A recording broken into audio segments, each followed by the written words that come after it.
Arrancamos formalmente el conversatorio. Diego, Alejandro, bienvenidos. Estuvieron circulando por la plaza, ¿no? Sí, me tocó hacer Callao y Rivadavia, Avenida de Mayo. Veo en los zócalos que dice caos en la calle. No hay caos, hay mucha fuerza. Se está llenando. Mucha gente. Mucha manifestación organizada, mucha trabajadora, mucho trabajador. Muchos empleados sindicalizados públicos. Sindicatos mucho públicos. ATE, pero realmente mucha gente dan ganas de quedarse. Está muy densa en el buen sentido, de cuerpos que empiezan a poblar el asunto, y toda la sensación viniendo para acá de qué interesante que es pensar sobre la base del contagio y los afectos de la plaza. Bien, jornada importante en el día de hoy, ¿eh? Hoy se juega unas cuantas cosas más allá de las que están establecidas, por así decirlo, en la agenda de los diarios. Porque la agenda de los diarios hace una cosa curiosa. Por un lado pone a los funcionarios que renuncian, los chimentos sobre las posibles renuncias, y todo eso pareciera ser la interna. ¿Pero qué quiere decir la interna? De esto los diarios cero alás. Vamos a tomar un pedacito de este problema. Milei asume y hace un ministerio que es un superministerio, que es Capital Humano. Esa es su idea política de cómo intervenir el Estado. Ahora, esta idea política es una pésima idea política. ¿Por qué? Porque necesitas un ministro con 14 ojos que pueda manejar al mismo tiempo 16 canchas, y no existe semejante ministro. Entonces, ¿qué sucede?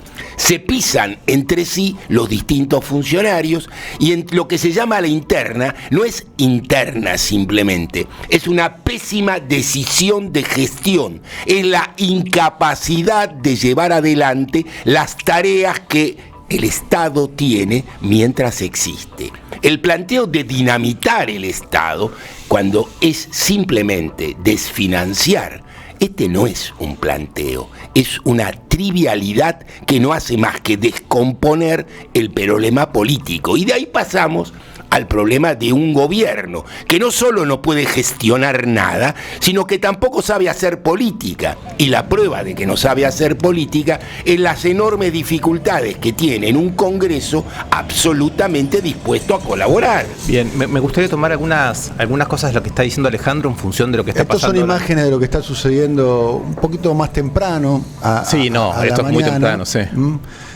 Una movilización que se espera como importante. Está sucediendo en este momento, mientras nosotros estamos conversando aquí, a más o menos unos 400, 500 metros, en el hemiciclo de la Cámara de Senadores. Hay quórum, hay que decir, hay quórum. Claro. El gobierno ha logrado, el oficialismo ha logrado un objetivo de carácter político, porque estaba en duda. El que da el quórum es el diputado representando a los ciudadanos de la capital federal, no sé si no fue electo por la alianza macrismo-radicalismo, Martín Lustó, que va a ir con un dictamen de minoría.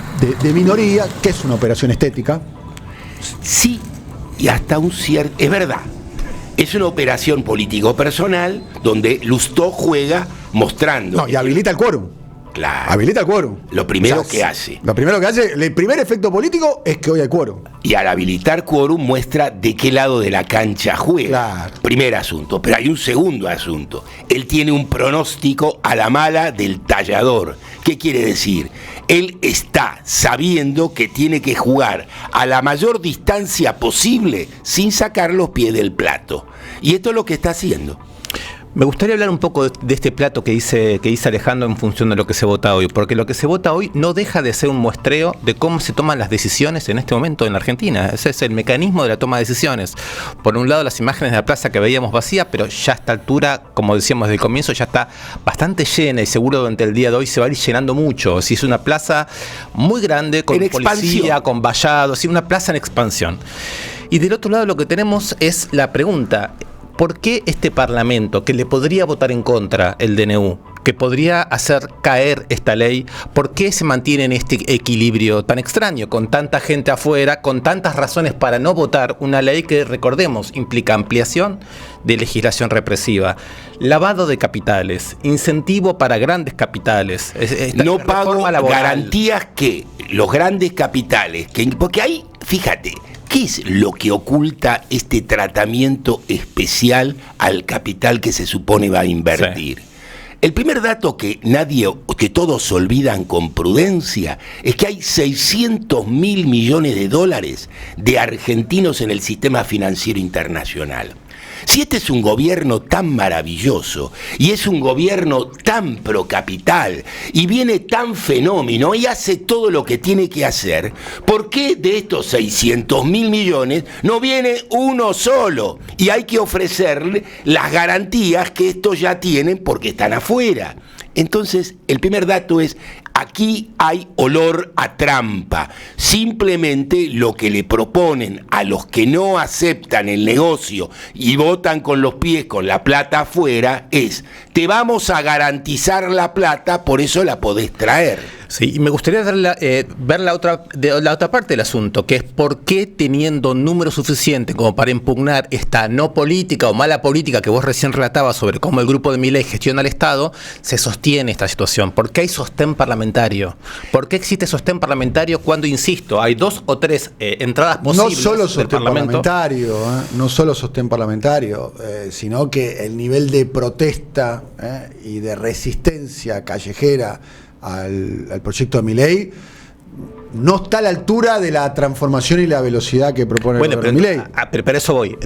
Si el Parlamento no puede voltear la política de Milei, es porque la política de Milei todavía se sostiene sobre pies más sólidos que los del propio Parlamento. Bueno, es la gran pregunta que nos venimos haciendo hace cuántas semanas acá, exacto, que subyace a este momento histórico. Exacto. ¿Por qué Milei sigue teniendo los niveles de aceptación que tiene? Acá viene la cuestión. Diremos, yo tenía una metáfora, ¿se acuerdan? ¿Cuál? El helado... La parrilla. Sí. Vamos a mejorar suavemente la metáfora. Bueno, ¿hacia dónde? Claro, ahora vas a ver. Igual el helado de la parrilla es un lugar raro para el helado. Convengamos que es cierto. Es como el famoso los pies en el plato de Perón, ¿no? Sí. Igual se refería al plató, no a un plato, sino al plató, ¿no? Por un lado. Pero además convengamos lo siguiente. Sí. El helado es, si vos querés, la aceptación pública. A nadie se le escapa que la aceptación pública depende, en última instancia, de la resolución de los problemas reales. De modo que siempre la aceptación pública no puede no estar tensionada por la resolución de los problemas. Entonces, la primera pregunta es, ¿Milei avanza en dirección a resolver algún problema? Más allá de los problemas imaginarios macroeconómicos. Digo imaginarios porque los datos que daba Rulo del Banco Mundial nos hace saber que son imaginarios.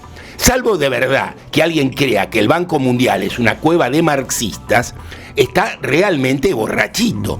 Porque la idea de que se puede resolver una crisis de esta magnitud sin intervención pública es una idea trivial anterior a la crisis del 30. Hay, de cualquier manera, estudios de opinión pública que vaya a creer o no vaya a creer, vale que se pongan en duda, que hay un sector de la sociedad que considera que la inflación está bajando. Acá viene. De hecho, ese sector, entre los que creen que está bajando y los que creen que va a bajar, representan más del 50% de la opinión pública. Sí. Pero eso va a tener... Y eso es un atributo para... No, yo no estoy discutiendo ese dato y tenés razón, no, ese dato juega de esa manera.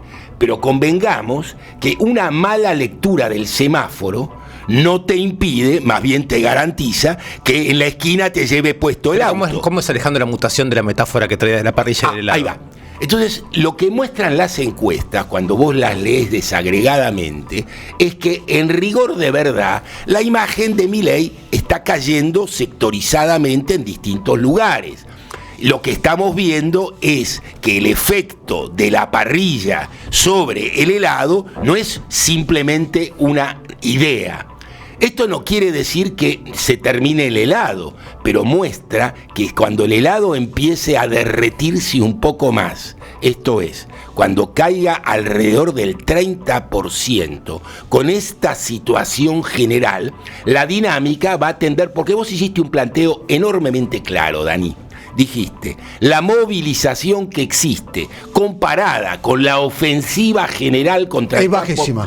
es infinitesimal. Me gustaría entrar por ese lado, pero un cachito. En el 2001, que es otra situación, pero quiero decir algo. Se volteó un gobierno democrático.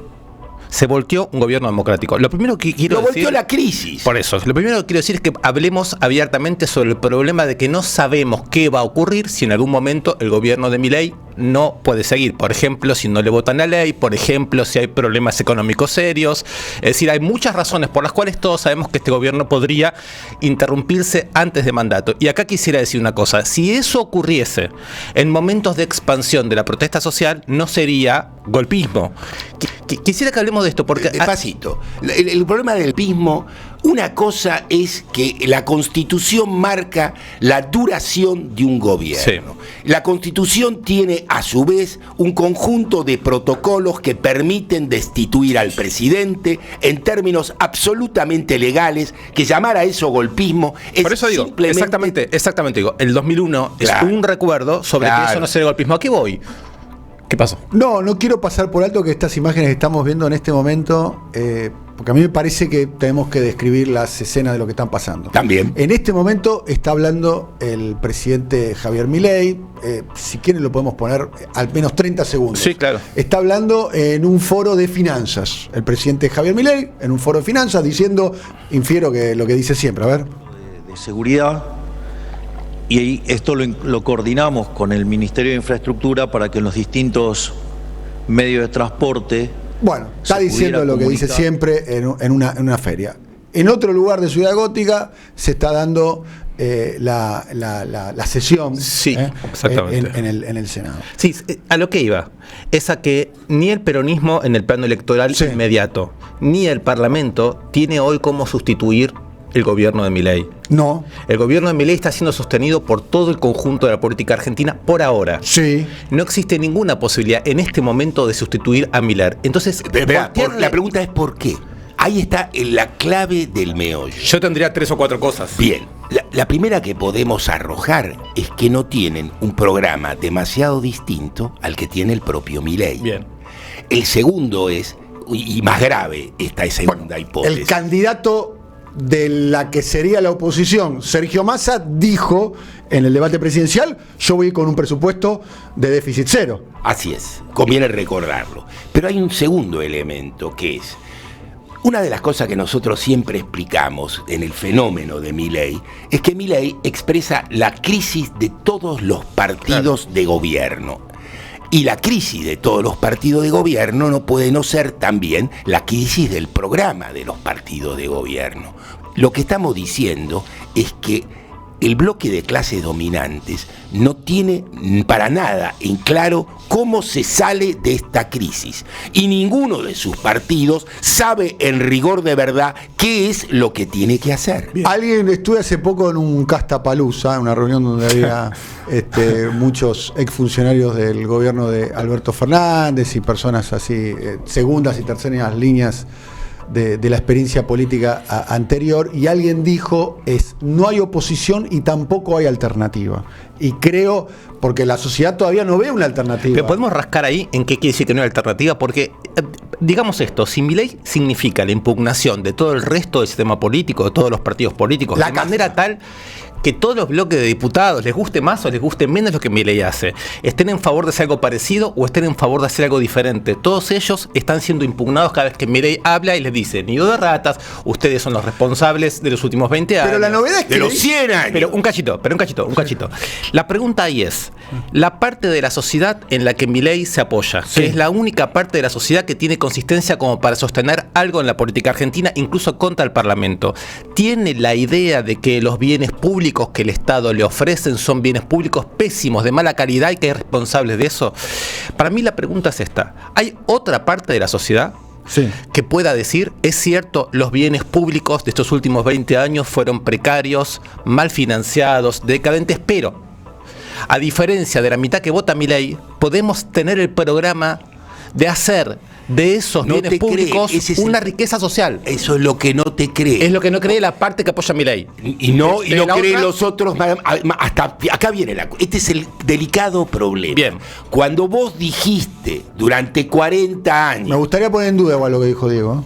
podés. Pero ya lo está haciendo Alejandro. Claro, cuando vos dijiste durante 40 años que la democracia cura, que la democracia educa, que la democracia alimenta, la democracia no curó. Eso fracasó rápido, Alejandro. Sin duda, pero Eso conviene. en el 85-86 ya era... Era historia antigua. La primavera alfonsinista se terminó rápido. Es verdad, pero convengamos que lo demás tiene alguna relación con la primavera alfonsinista. Y convengamos que después vinieron aquellos que decían, primero, los que iban a hacer la gran transformación de la Argentina, los que iban a ubicar a la Argentina en el mapa mundial. Y estos gobernaron desde el 91 con la convertibilidad hasta el estallido. ¿Y cómo terminó el experimento? En estallido. Entonces, lo que vos tenés que ver es una sociedad a la que no se le hacen propuestas genuinas y se le repiten consignas viejas de distintos modos con distintos packaging. ¿A qué le puede creer esta sociedad? Ahí va. Entonces lo que está en juego en la sociedad argentina es si existen recursos para renovar creencias, para tener creencias. Para de hacer un público, programa político. de un público que no es el público degradado de los últimos 20 años, es un público por conquistar, pero eso implica una renovación de la imaginación política, los últimos actores 20 sociales. años, voy a poner un matiz en lo que estás diciendo, Dale. Diego. Los últimos 20 años, primero que tomar los últimos 20 años como si fuera un todo y Como un solo bloque. por un supuesto solo que no. bloque, Por supuesto que no. Podríamos haber hecho me 40. parece una operación la que utiliza el mileísmo o el sector reaccionario en la Argentina. Los últimos 20 años hubo matices muy importantes. No, podría haber hecho 40. Sí, está bien. Y En hubiera los sido últimos más 20 años general. son los últimos 20 años donde la hegemonía política, el centro de gravedad era el kirchnerismo, digamos. Acá, pero- con su disputa con el macrismo. Y hubo momentos muy virtuosos, a mi modo de ver las cosas. Yo tengo mi identidad política que claramente no es similar con matices con la de ustedes. Hubo momentos muy virtuosos de la historia argentina, que tiene que ver con distribución del ingreso, con políticas distributivas, con políticas exteriores. Yo sí voy con el dron de la historia, ¿no? Con un dron, con el DeLorean de Volver al Futuro. Y volvemos al 10 de diciembre del año 2015, con una inflación de 2.5 mensual, con los salarios más altos medidos en dólar de América Latina, con niveles de pobreza que eran niveles de pobreza aberrantes, pero mucho más bajos de la de ahora. No, pero fija, ahí vale la pena. Este es el punto en el que hay que detenerse. Porque en este punto, vos y yo podemos discutir cuánto hubo de verdadero recambio Vale, y transformación vale. y cuánto hubo de continuidad. Y esa discusión es una discusión legítima, no estamos diciendo que no. Pero ¿qué pensó la sociedad argentina? Eso ya no es un debate, es un número. Las elecciones las ganó Macri. Y el candidato de contra Macri es Daniel Scioli. La historia de Daniel Scioli nos ahorra todo tipo de comentario de juicio de valor. Scioli puede ser el candidato contra Macri, el ministro de Macri, el candidato contra Milei, el funcionario de Milei, y siguen las firmas. Scioli es un oficialista de profesión. Y entonces la pregunta acá es, cuando vos tenés que elegir entre Macri y Scioli, ¿qué estás eligiendo? Una cosa, Daniel. Lo tengo muy presente, si escuchás el programa, yo hago permanentemente menciones de que hay que explicar el expediente Scioli. Lo digo casi todos los días. No tengo duda. En este Las programa fuerzas del hay Scioli. que explicar Scioli, hay que explicar a Alberto Fuerzas. Fernández y hay que explicar Pero Daniel, Massa. sobre el punto que me no indicaste niego el como, razonamiento de él. sobre el punto que me indicaste como discusión. ¿Sabés que en una entrevista que le hacen en la revista de Clarín de Cultura Eni a David Viñas, en un momento le preguntan, ¿usted es un intelectual K? Y él dijo, K, sí. Kafka, ¿no? Que es un poco es quien dibujó esta remera. Este es un dibujito que hizo Kafka. ¿Qué decía Viñas con eso? Quiere decir las letras para pensar. Las letras para pensar, no para quedar etiquetados. Si existe de la época del kirchnerismo una especie de memoria, de riqueza social, de participación, de políticas de derechos humanos, entonces tienen que ser la base Si parece fácil, y a mi modo de ver fue el periodo más virtuoso de la historia argentina contemporánea. Pero es que Daniel, me parece que lo que estás haciendo es pedir como una reivindicación hacia atrás que hoy te la hacemos todos. ¿Pero qué querés? No te la hacemos, a ver, Diego, no la hacemos todos. Y acá viene la cuestión. La sociedad argentina no comparte el balance de los sentimientos que Daniel plantea. Y yo no estoy diciendo que son ilegítimos los sentimientos. Hubo momentos donde esto que Daniel plantea, cuando se produce el conflicto campero, esto está a 30 segundos de dar vuelta a la taba. Por supuesto. Pero acá viene la cuestión, pero no dio vuelta a la taba. Alejandro, tenés toda la razón del mundo. Lo que yo no haría es admitir que los balances y las memorias populares están construidos inocentemente y no sin intervenciones políticas, mediáticas. Entonces, aun si esa memoria puede ser una memoria devaluada hoy, fallida, si existen elementos, como dice Daniel, difíciles de construir, que están ahí como una memoria sobre niveles de ingresos, niveles salariales, políticas de derechos humanos, reconocimientos, reparación, retóricas, todo eso no tiene un valor por el hecho de haber existido. Tiene un valor si hoy se lo puede reponer como base de creencias políticas nuevas. Y eso no lo tiene garantizado el hecho de que quien lo hizo lo puede hacer. Acá viene el punto. La idea de que podemos volver a algún pasado una idea terriblemente ingenua. Claro. La idea es, siempre la política es un acto de presente del indicativo en primera persona. Quiero decir dos cosas, o tres cosas. No soy melancólico, ni soy nostálgico. Nadie dijo eso. No soy, al contrario, comparto el mismo razonamiento y creo además que la sociedad no es la sociedad del 2015, que un diagnóstico que para mi modo de ver es equivocado de los sectores de este lado del Río Bravo, donde yo me siento identificado, es pensar que la sociedad es la sociedad del 2015. Claramente cambió su sistema de medios, su modo de comunicación, su mercado laboral. Por supuesto. Cambió la política, emergió Milei, caramba, ¿no? El mundo se modifica. A ver, cambió el mundo. Claro, a ver, cuando uno mira el mundo del 2000 y mira el mundo del 2015, ve otro mundo. El mundo del 2000 es el mundo de la hegemonía norteamericana. El mundo del 2015 es el mundo de la crisis de la hegemonía norteamericana. El mundo actual es el mundo del retroceso de la hegemonía. Ahora, una pregunta les quiero hacer a los dos. ¿Cambió las formas de la economía, del capitalismo, de la comunicación, de las formas educativas, etcétera? ¿Cambió también la manera de resistencia popular? Porque no hay que olvidar que lo mejor del gobierno de los Kirchner tiene previamente de 5 a 10 años de construcción, de acumulación en ascenso de resistencias populares, que sin eso fue lo realmente difícil, quisiera decir yo. Y es lo que está en comunicación con los mejores momentos del gobierno de los Kirchner. Pregunta, ¿es el recuerdo de aquellos años o es la comprensión de los actuales modos de resistir conectando con ese recuerdo lo que puede hacer la diferencia? Aquí viene la cuestión. Cuando uno quiere anclar no melancólicamente un recuerdo, y este es el intento de esta mesa, uno se da cuenta que el recuerdo remite etariamente a un grupo determinado. Claro. Los jóvenes del 2015, del jóvenes del 2010, eran los que estos jóvenes mileístas. ¿Se entiende a dónde vamos? Este es el cambio contado en enorme brutalidad. Traduzcamos, o por lo menos lo que entendí yo, los jóvenes en el 2010, en el episodio, por ejemplo, de la muerte de Néstor, efectivamente, ¿no? Que se produce como una avanzada grande, un aluvión de incorporación de jóvenes a la política y a una política que yo considero o califico como transformadora. Hoy están con Milei.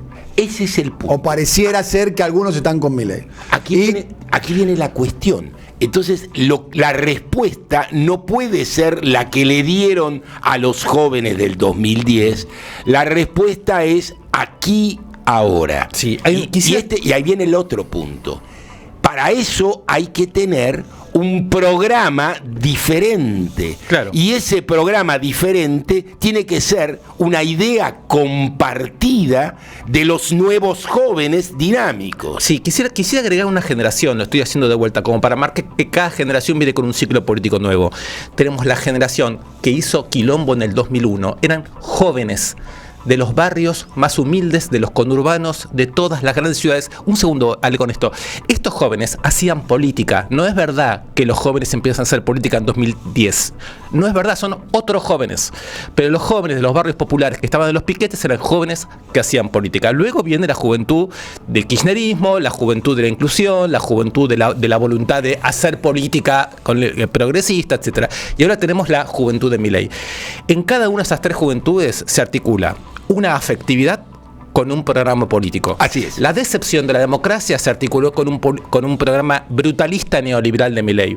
Dos cosas quiero decir sobre esto. La primera, tenemos que pensar una forma de articulación de la desesperación social que no sea liberal. Pero hay que atender a esa desesperación. Y la otra, que esta juventud mileísta no es la última generación. Siguen habiendo pibes más chicos. Y lo que están viviendo y lo que están viendo es algo con lo que tenemos que entrar en diálogo ya. Acá viene la cuestión. Déjenme decir algo, porque mientras estamos hablando acá, en esta mañana, en este momento está hablando el presidente de la Nación en un foro de finanzas y también está llevándose adelante la sesión en la Cámara de Senadores. Y por la información que empieza a circular, el dictamen que se va a tratar en la Cámara de Senadores estaría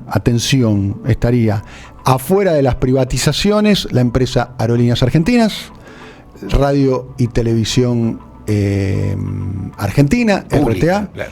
Lo que sería la televisión pública y Radio Nacional, y el Correo Argentino. Aparentemente estarían afuera de las listas de empresas a ser Eso es lo que estaba en el dictamen de Lustó, ¿no? Conviene poner un centro ahí, Daniel. El eje absoluto de todo ese intento privatizador es el Banco de la Nación Argentina. El Banco de la Nación Argentina es el último instrumento financiero público de alta calidad y densidad. Estaba fuera de la lista original. Este es el punto. Este es el punto.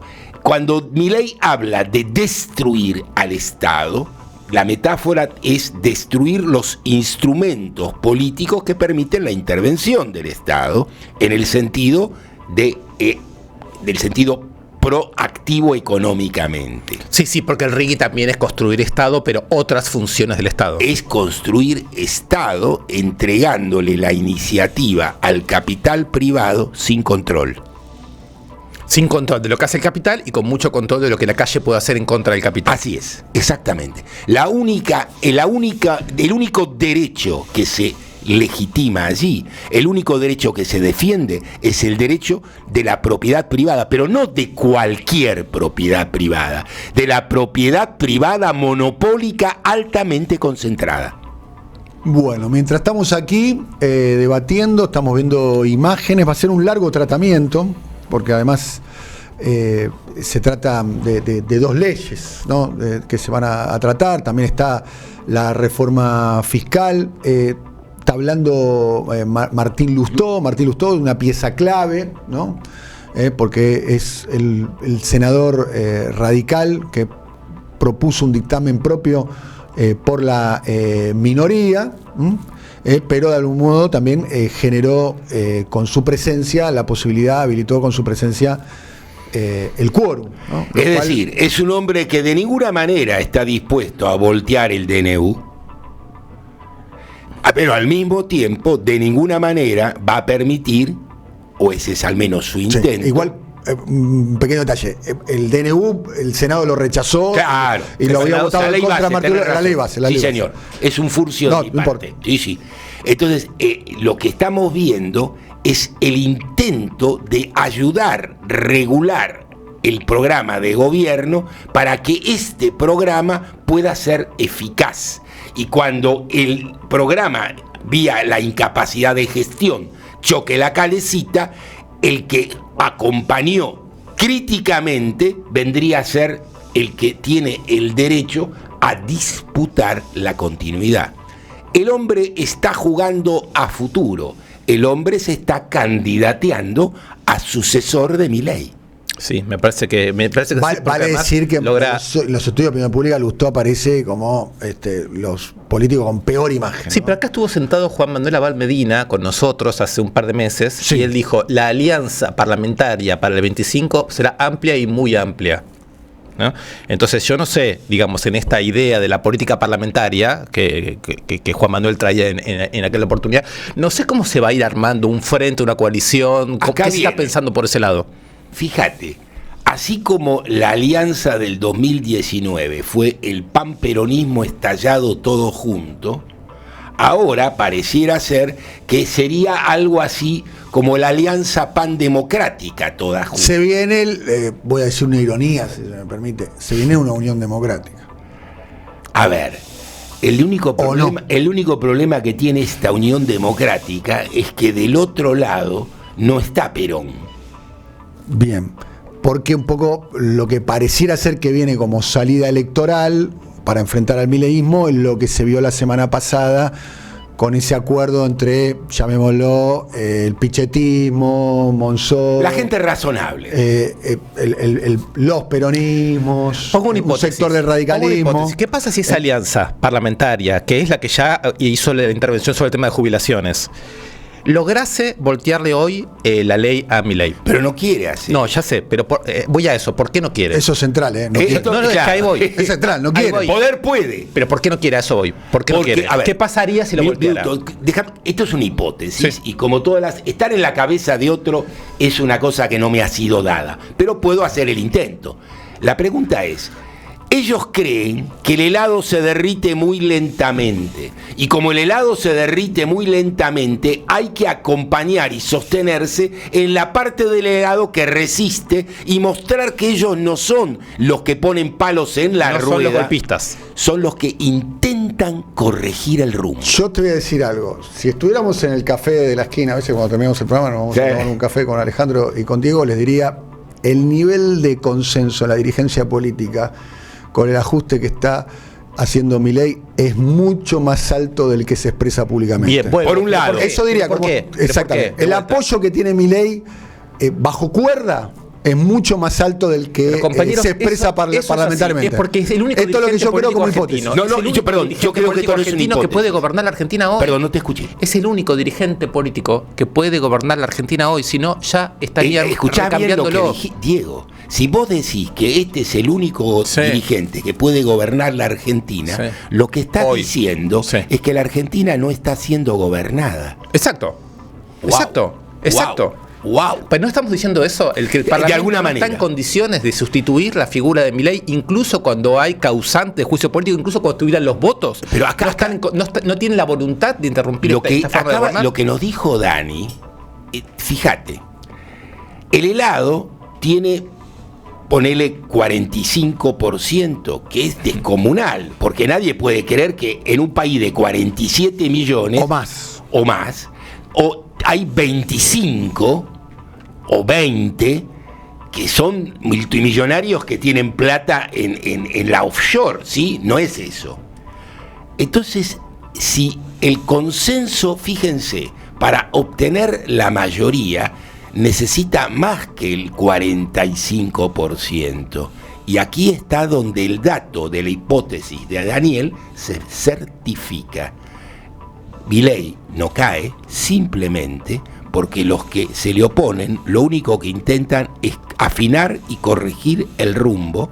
No todos, No todos, No todos. pero la compacta mayoría.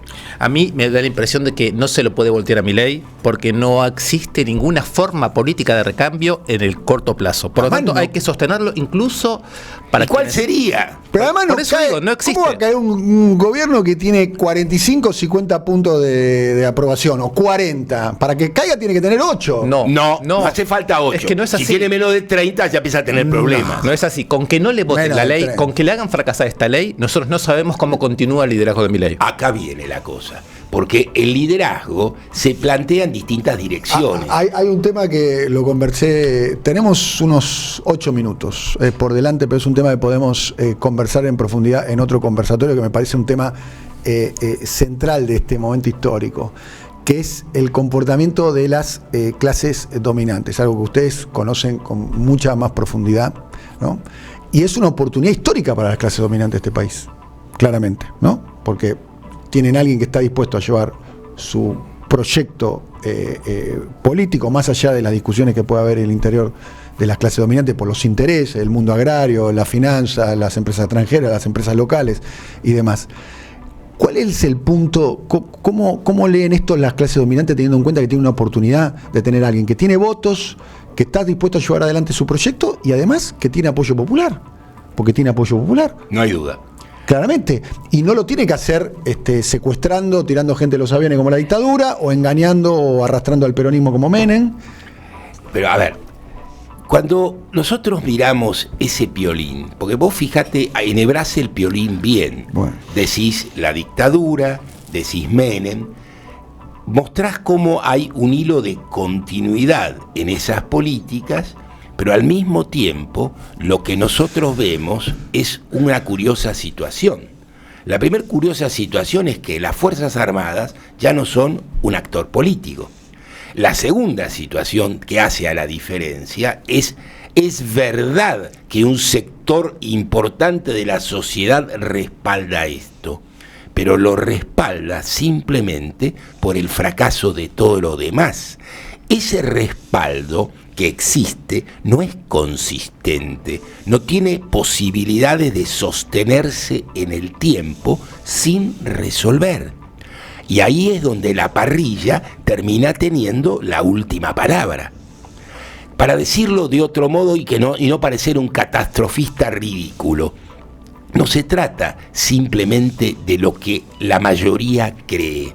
La mayoría y la minoría sufren ambas la prueba ácida de la eficacia política.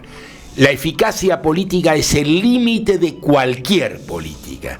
Y cuando vuela la eficacia, y el 2001 nos hace saber de que tal cosa sucede, el 2001 no sucedió porque millones de argentinos salieron a la calle. Millones de argentinos salieron a la calle porque sucedió el 2001. Estamos muy lejos del 2001. Claro. A mí me parece que lo que hay, a mí me parece que lo en que un hace, sentido sí, en otro no tanto. lo que a mí me parece que pone en juego Milei es un problema de la fragilidad del tiempo político por venir. Nadie sabe cuánto es ese tiempo y nadie sabe ese tiempo aprovechable por quién y para qué del todo.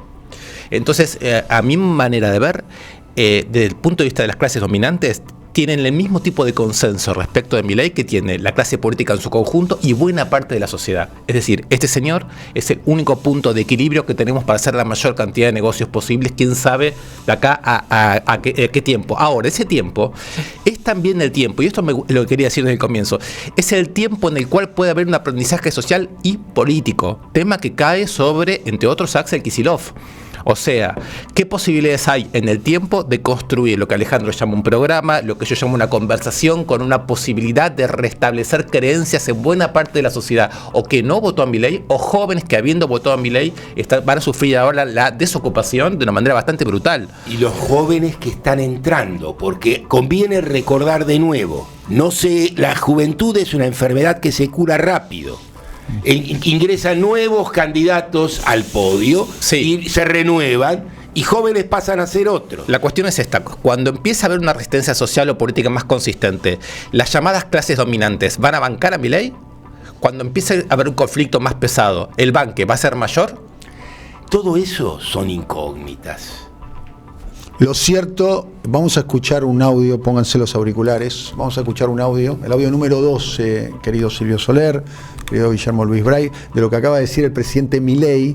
Esto es importante, porque si fuera una serie sería montaje paralelo, ¿entendés? Mientras se está llevando adelante en el Senado. Hoy, ¿saben qué día es hoy? Ya te escuché. ¿Sabes qué día es hoy?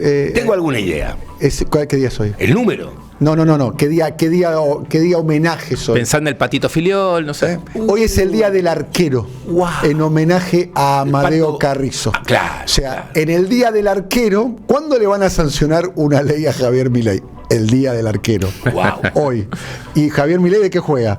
De arquero. De arquero. Bueno, el arquero Javier Milei, hoy, mientras se está sancionando, se puede sancionar su ley en el Senado, nosotros estamos acá encontrando algún tipo de idea, decía esto. La realidad es que, ya vemos, se llevan 6 meses todavía discutiendo la ley bases. Ahora, es interesante, porque eso hubiera hecho que el ajuste fuera menos doloroso, pero a la política eso no le importa. Lo que menos le importa a la política es la gente. Muy bien, esto es uno de los testimonios y pongamos el otro testimonio, por favor. Vamos a terminar con un abultado superávit financiero, es decir, el déficit cero no se negocia de ninguna manera, es decir, me van a tener que sacar muerto de la rosada para lograr quebrar el déficit fiscal. Bueno, un combatiente tenemos. Salvador Allende. Un combatiente, ¿no? Otro elemento. A ver, yo he escuchado unos cuantos a los que iban a sacar muertos y los sacaron en carretilla. ¿Sí? El heroísmo de Milei es el heroísmo del clic. Un hombre que usa un chaleco antibalas en la Argentina. ¿Qué presidente usó antes que Milei un chaleco antibalas? Y hubo un intento de magnicidio en la Argentina y no usó nunca un chaleco antibalas. Las cosas son como son. Él no es muy heroico. Brevemente quiero decir, no es solamente que la política le vota o no le vota, porque ya estuvimos hablando largamente de que la política lo está sosteniendo. Es una plaza llena la que está contra el Congreso en este momento. Un Congreso que vota contra plaza llena no es la política, es la gente que la llena. Bien, para ir cerrando, nos quedan 2 minutos, si quieren decir algo. Todo indicaría, pareciera ser que va a haber un tratamiento largo, que todo el día va a ser el debate y quizás en la madrugada de mañana jueves hasta que se sancione la ley, una ley muy importante. En términos de su contenido es la ley más regresiva, más reaccionaria de los últimos 20 años o más. Sin duda, pero acá viene la cosa. Y este es el balance. Si Milei no logra que sancionen esta ley, Milei tiene una derrota parlamentaria definitiva.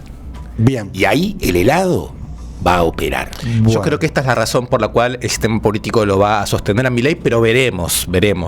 Lo que me parece clarísimo es que se vote lo que se vote hoy. Lo que se vota hoy es un programa de consenso de casi todos los que están encerrados en ese Congreso. Y la gran pregunta que empieza hoy es la siguiente: ¿cómo constituimos otra historia nosotros? Porque el diagnóstico se nos agotó. Sí, gran parte del peronismo y todo el kirchnerismo está votando en contra, ¿no? Por eso, pero vale traer... Cuando yo digo que el sistema político lo está apoyando a Milei, lo que estoy diciendo no es que estén de acuerdo. Digo que por H o por B no hay alternativa construida. El sector que vota en contra al peronismo y sobre todo la fracción que responde a la Cámpora, a Milei, a Axel Kicillof, etcétera, tienen la responsabilidad de constituir con todos los que están en la plaza, con todos los que estamos en desacuerdo con eso, con todos los descreídos, otra cosa. Creo la que sociedad ese capítulo. Ya estamos terminando, Alejandro, pero bueno, tengo una mala noticia, estamos terminando. Una buena noticia es que el miércoles que viene volvemos a hacer el conversatorio y capaz que con invitados. Se resetea de vuelta, así que vamos a tener 45 minutos para Excelente. Arreglar la Argentina. Para ver cómo nos equivocamos hoy. No se trata. Bueno, en esto de fracasar, quiero decir, tengo mucha experiencia. Y en acertar también. Compañero Alejandro Horowitz, muchas gracias. Yo lo pronuncio en inglés. Digo Stulwark. Se pronunciaría como en polaco. En el yiddish que me llegó a mí sería Stulbark. Stulbark. A ver, eso te llegó en el yiddish Litvak. En el abuelo. Hay otro yiddish distinto. Miren, esta idea de cómo se pronuncian estos apellidos conviene dejar. A mí me gusta Stulwark. Sí, me gusta. Bueno, suena a Star Wars. Bueno, nos estamos yendo. La operación técnica Silvio Soler. Gracias Willy Bray en la coordinación, Ariel Pinus y Lucas Romano hoy en producción y además estuvo haciendo móvil, Sanseverino Manón, Martínez Alan, Castro Vicente en redes y en la puesta en el aire estuvo Mariano Gentile y el compañero que se llama, el compañero que estuvo en streaming también, el nombre del compañero que estuvo en streaming. Emma Svinden. ¿Lo estoy pronunciando bien o Svinden? Qué grande. Emma Svinden. Muchas gracias, Emma, por el aporte. Nos volvemos a ver el día de mañana y pueden divulgar este conversatorio que se va a editar ahora en streaming. Lo pueden divulgar en las redes sociales. Hasta mañana. Chau.